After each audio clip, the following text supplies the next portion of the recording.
Hello everyone, welcome to Easytel Academy. Today we will discuss the concept of partnership.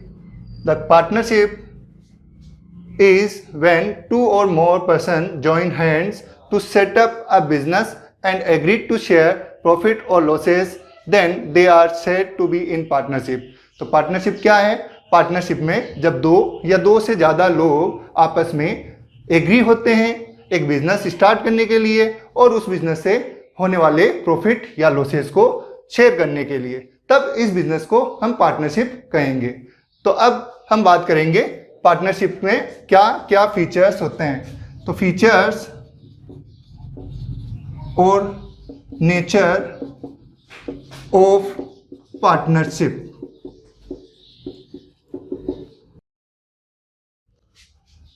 The first feature is two or more person। Partnership का पहला feature यही है कि इसमें कम से कम दो और ज़्यादा से ज़्यादा, अभी गवर्नमेंट ऑफ इंडिया ने इसे 50 पर लिमिट कर रखा है, इसे मैक्सिमम 100 तक बढ़ाया जा सकता है। तो कम से कम इसमें दो जनों का होना जरूरी है। जब दो जने होंगे तभी पार्टनरशिप स्टार्ट हो सकती है। अगला फीचर है बिजनेस। इन लोगों के बीच में बिजनेस होना जरूरी है। बिजनेस का मतलब होता है एक रेगुलर एक्टिविटी जो प्रॉफिट मोटिव के लिए की जाती है, जिसमें लोग प्रॉफिट अर्न करना चाहते हैं और रेगुलर बेसिस पे करना चाहते हैं, उसे बिजनेस कहा जाता है। ठीक है, तो इन लोगों के बीच में बिजनेस एक्टिविटी होनी चाहिए, तब जाके इसे पार्टनरशिप माना जाएगा। तीसरा फीचर इसमें होता है म्यूचुअल एजेंसी।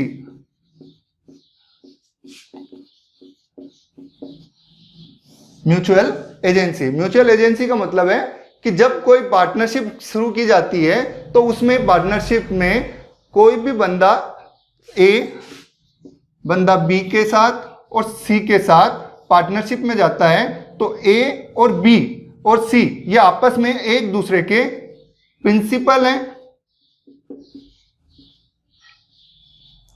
और एक दूसरे के एजेंट है। यानी बी जो है वो ए के लिए काम कर सकता है, सी के लिए काम कर सकता है। बी जो है ए के फेवर में काम करेगा, सी के फेवर में काम करेगा। इसी तरह से ए बी के फेवर में काम कर सकता है, सी के फेवर में काम कर सकता है।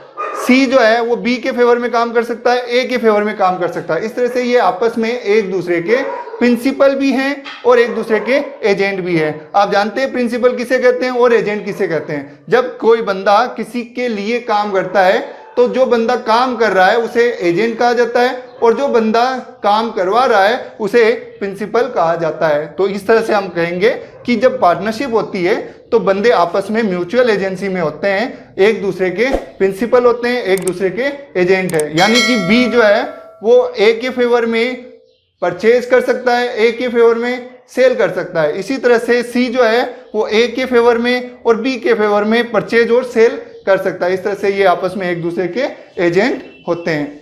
नेक्स्ट अपना फीचर है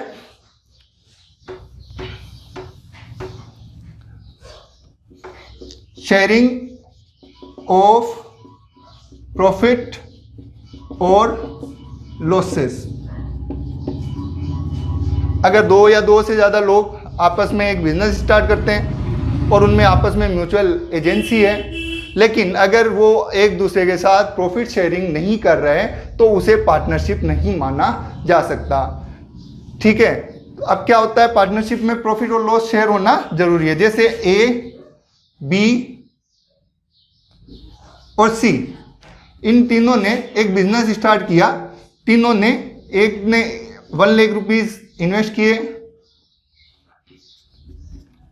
इन्होंने 50,000 रुपीज इन्वेस्ट किए और उन्होंने 10,000 रुपीज इन्वेस्ट किए। अब एक कह रहा है कि मुझे हर महीने 5,000 सैलरी मिल जाए और बाकी का जो प्रॉफिट है वो बी और सी आपस में 5:1 या किसी भी रेशियो में बांट लें। तो यहां पर बी और सी ये तो आपस में पार्टनरशिप में होंगे, लेकिन ए इनका पार्टनर नहीं कहलाएगा क्योंकि ए के बीच में प्रॉफिट शेयरिंग नहीं हो रही। ए एक फिक्स रेम्यूनरेशन ले रहा है, 5000 सैलरी ले रहा है, जो पार्टनरशिप का प्रॉफिट का एक शेयर नहीं है। जब तक इनके बीच में प्रॉफिट और लॉस शेयर नहीं होगा तब तक उस बंदे को पार्टनर नहीं माना जा सकता। ठीक है, तो इसे हम पार्टनरशिप बी और सी के बीच में ही कहेंगे, ए और बी और सी के बीच में पार्टनरशिप नहीं है। ठीक है, तो आगे हम बात करते हैं, अपना अगला फीचर है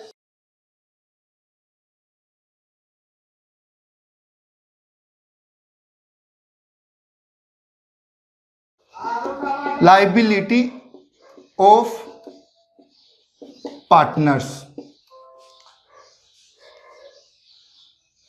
जब कोई पार्टनरशिप शुरू की जाती है तो उसमें नॉर्मली लायबिलिटी जो होती है वो अनलिमिटेड होती है, अनलिमिटेड।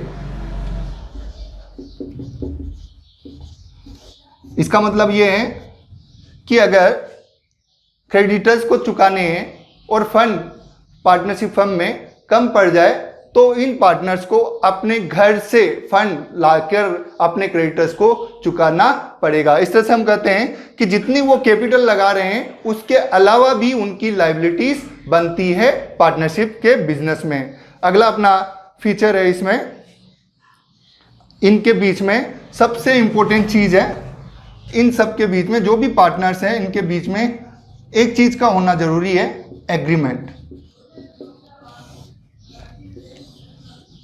एग्रीमेंट का मतलब है ये इन चीज़ों के लिए एग्री हो कि हम प्रॉफिट या लॉस शेयर करेंगे। इसके अलावा भी और तरह के एग्रीमेंट ये कर सकते हैं कि कौन बिजनेस चलाएगा, कौन ऑपरेट करेगा, किसको क्या मिलेगा। इस तरह से ये एग्रीमेंट होना इनके बीच में जरूरी है। एग्रीमेंट जो होता है वो दो टाइप का हो सकता है। पहला ओरल एग्रीमेंट,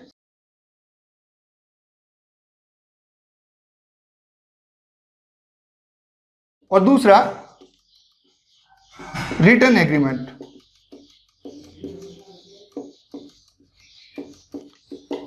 जब पार्टनर आपस में ओरली एग्रीमेंट करते हैं तो उसे ओरल एग्रीमेंट कहा जाएगा, और जब जो भी एग्रीमेंट में जो चीजें हैं वो एक डीड में वो लिखकर रख लें और उसके बाद में सबके सब पार्टनर उस पर साइन कर दें, तो इस तरह का जो एग्रीमेंट होता है उसे रिटन एग्रीमेंट कहा जाता है। और इस रिटन एग्रीमेंट को ही पार्टनरशिप डीड के नाम से जाना जाता है।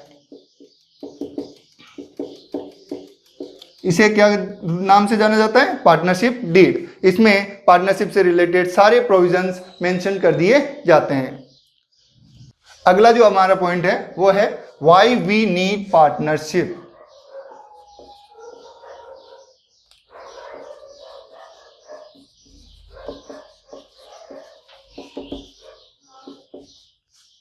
पार्टनरशिप की जरूरत क्यों पड़ती है, ये क्वेश्चन अराइज होता है, हमें पार्टनरशिप की जरूरत क्यों पड़ी। तो सबसे पहले हम बात करते हैं कि जब एक ट्रेडर, जिसे सोल ट्रेडर कहा जाता है, उसने मान लो एक फैक्ट्री लगा रखी है, एक फैक्ट्री लगा रखी है और इस फैक्ट्री की कैपेसिटी अपन मान लेते हैं 1 लाख यूनिट्स किसी प्रोडक्ट को बनाने की है। अब सोल प्रोप्राइटर्स की खुद की एक लिमिटेशंस होती है, उसके पास कैपिटल की लिमिटेशंस हो सकती है, एफिशिएंसी की लिमिटेशंस हो सकती है, मैनेजरियल स्किल की आपके लिमिटेशंस हो सकती है। इस तरह से बहुत सी उसके पास लिमिटेशंस होती है। अगर ये बंदा अभी जो 1 लाख यूनिट 100% कैपेसिटी है, लिमिटेशंस के कारण ये सिर्फ 50% कैपेसिटी यूटिलाइज कर रहा है। कितनी यूटिलाइज कर रहा है? 50% कैपेसिटी ये यूटिलाइज कर रहा है, 50,000 यूनिट्स ये बना रहा है। अब इसके पास में एक ऑफर आया किसी इंटरनेशनल फर्म के द्वारा कि आप हमें 20,000 यूनिट्स बना के दें। 20,000 यूनिट्स इनको बना के दें, ये उनके पास ऑफर आया है। अब इसके पास रिसोर्स लिमिटेड है, ये अपनी प्रोडक्शन कैपेसिटी बढ़ा नहीं सकता। तो अगर इसे प्रोडक्शन कैपेसिटी बढ़ानी होगी तो वर्किंग कैपिटल रिक्वायरमेंट्स होगी, फिक्स कैपिटल रिक्वायरमेंट होगी, और भी कई तरह की इनको रिक्वायरमेंट होंगी। तो सबसे पहले जो रिक्वायरमेंट हो रही है वो फंड की रिक्वायरमेंट होती है, कैपिटल की रिक्वायरमेंट होती है। तो अब कैपिटल की कमी के कारण ये ऑफर एक्सेप्ट कर नहीं सकता। अगर इसे एक्सेप्ट करना है ये ऑफर, तो इसे किसी के साथ टाई अप करना पड़ेगा, या तो ये लोन के लिए जाए बैंक के पास। जब ये बैंक के पास लोन लेने जाता है तो उसे कई बार फॉर्मेलिटीज इतनी ज़्यादा होती है कि ये पूरी कर ही नहीं पाता, उसकी वजह से इसे ना तो लोन मिल पाता है। तब ये क्या करेगा, ये करेगा अपने दोस्तों या रिश्तेदारों से कांटेक्ट करेगा और उन्हें कहेगा कि आप हमारी फर्म को ज्वाइन करें या मेरे पार्टनर बने। तो इस तरह से पार्टनरशिप की जरूरत जो पड़ती है वो इन सोल प्रोप्राइटर्स की लिमिटेशंस के कारण पड़ती है। सोल प्रोप्राइटर्स की क्या क्या लिमिटेशंस हो सकती है?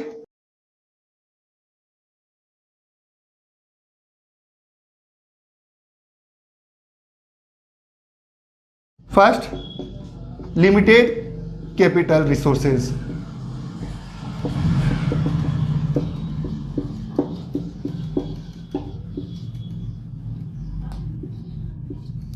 सेकंड लिमिटेशन जो है वो स्किल की है, लिमिटेड स्किल।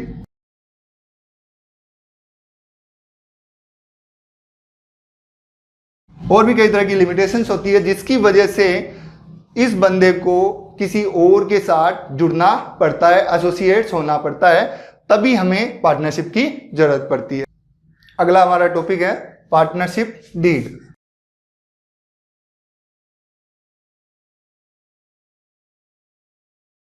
अभी जब हमने एग्रीमेंट के बारे में डिस्कस की थी तो मैंने आपको बताया था कि पार्टनर्स के बीच में जो रिटर्न एग्रीमेंट होता है उसे पार्टनरशिप डीड कहा जाता है। तो इसकी डेफिनेशन हम देखेंगे। The return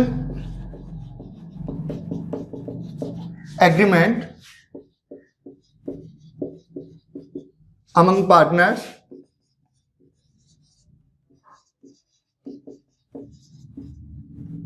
which mentions all the provisions relating to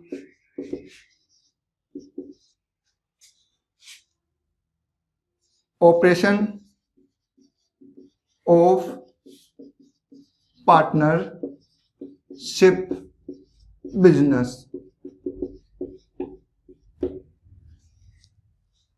क्या होता है ये? एक रिटर्न एग्रीमेंट होता है पार्टनर्स के बीच में, जो पार्टनर्स से रिलेटेड, पार्टनरशिप बिजनेस से रिलेटेड सारे प्रोविजन उसमें मेंशन किए जाते हैं। यानी कि इसमें जो कंटेंट्स होते हैं उनमें कुछ ये चीजें लिखी रहती है। सबसे पहले name of the business,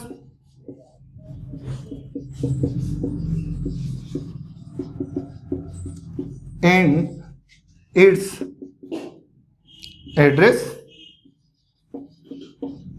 Second, purpose of business, business का क्या पर्पज है, किस पर्पज से बिजनेस खोला जा रहा है। थर्ड इसमें होता है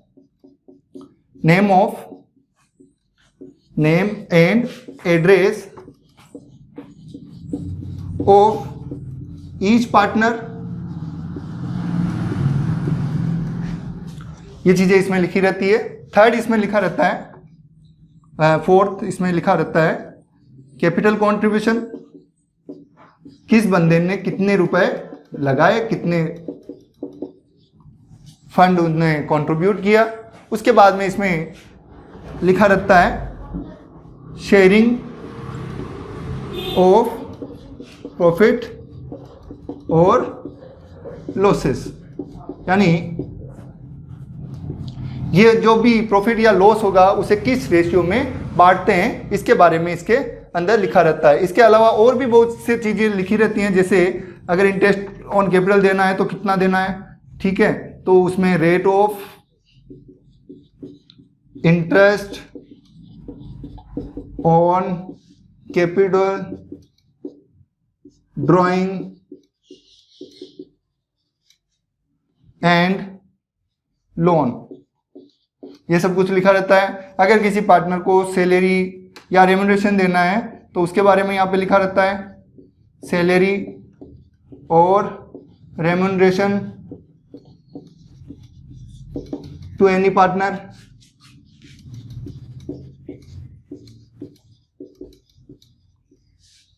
इसके अलावा इसके अंदर लिखा रहेगा कि बुक्स को कैसे मेंटेन करना है, मेथड्स ऑफ अकाउंटिंग, कैसे डेप्रिसिएशन लगाना है, इस तरह से बहुत सी चीजें इसमें लिखी रहती है।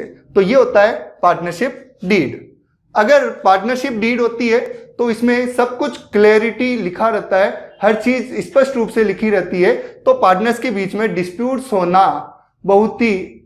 होने की पॉसिबिलिटी बिल्कुल नील हो जाती है, बिल्कुल कम हो जाती है। अगर बीच में अगर डिस्प्यूट हो भी जाए तो उन डिस्प्यूट को सोल्व जो है उस पार्टनरशिप डीड को देखकर किया जा सकता है। इसलिए पार्टनरशिप डीड बहुत जरूरी होती है जब भी हम पार्टनरशिप बिजनेस करते हैं।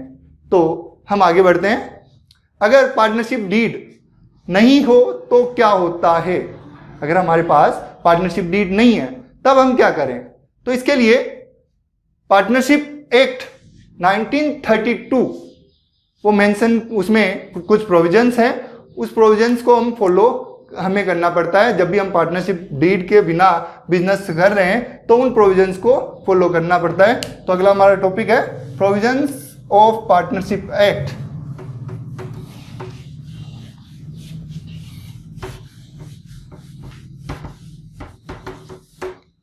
प्रोविजंस ऑफ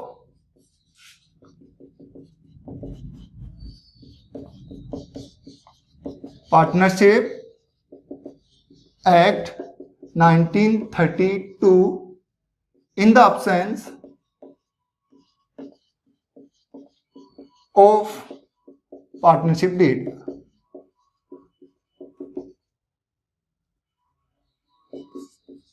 अगर पार्टनरशिप डीड नहीं है तब क्या प्रोविजन आपको फॉलो करने हैं? तो सबसे पहला प्रोविजन है प्रॉफिट और losses to be shared equally no matter what is the capital contribution.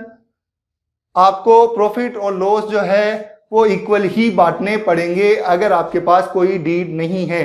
चाहे ए ने 1 लाख रुपए लगाए हैं और बी ने सिर्फ 10,000 रुपए लगाए हैं, लेकिन इनके बीच में अगर कोई एग्रीमेंट नहीं है तो इन दोनों को आपस में प्रॉफिट या लॉस जो भी होता है उन प्रॉफिट या लॉस को हमेशा बराबर ही बांटना पड़ेगा। तो सबसे पहला इसमें जो प्रोविजंस है वो यही है कि प्रॉफिट और लॉस जो हुए वो आपको इक्वल ही बांटने पड़ेंगे।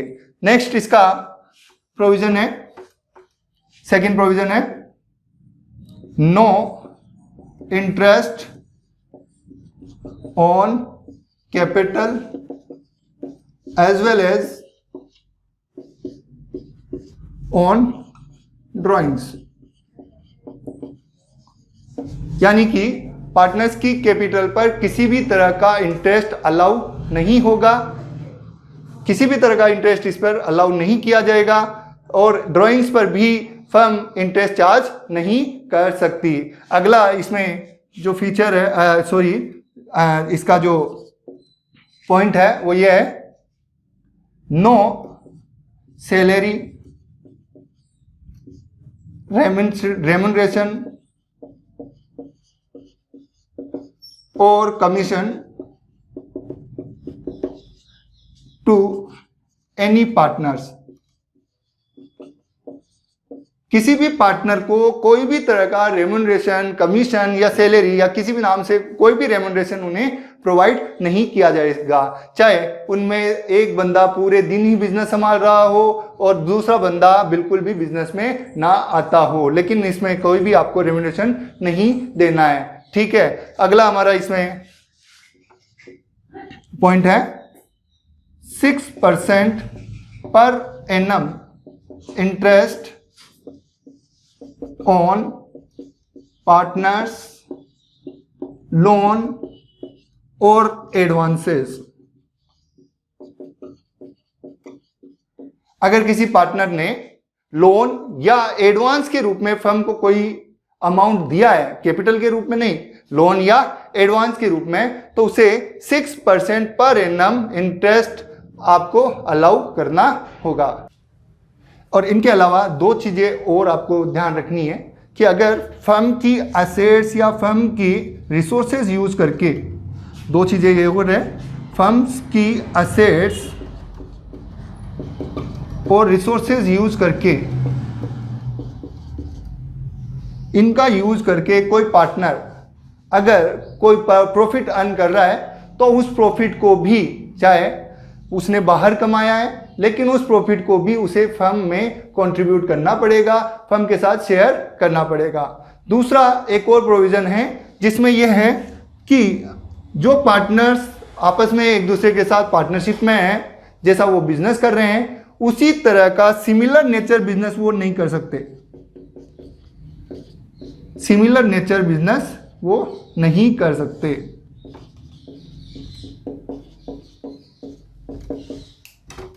दूसरा बिजनेस वो कर सकते हैं लेकिन similar nature of business is prohibited.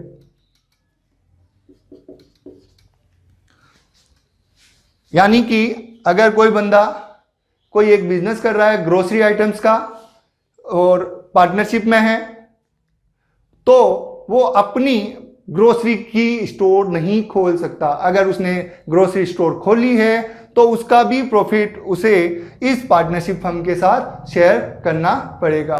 तो आज हमने डिस्कस किए पार्टनरशिप की बेसिक कंसेप्ट, कुछ पॉइंट्स हमने आज डिस्कस किए हैं। आपको ये वीडियो कैसा लगा आप कमेंट बॉक्स में ज़रूर बताएं और वीडियो को लाइक और चैनल को सब्सक्राइब करें।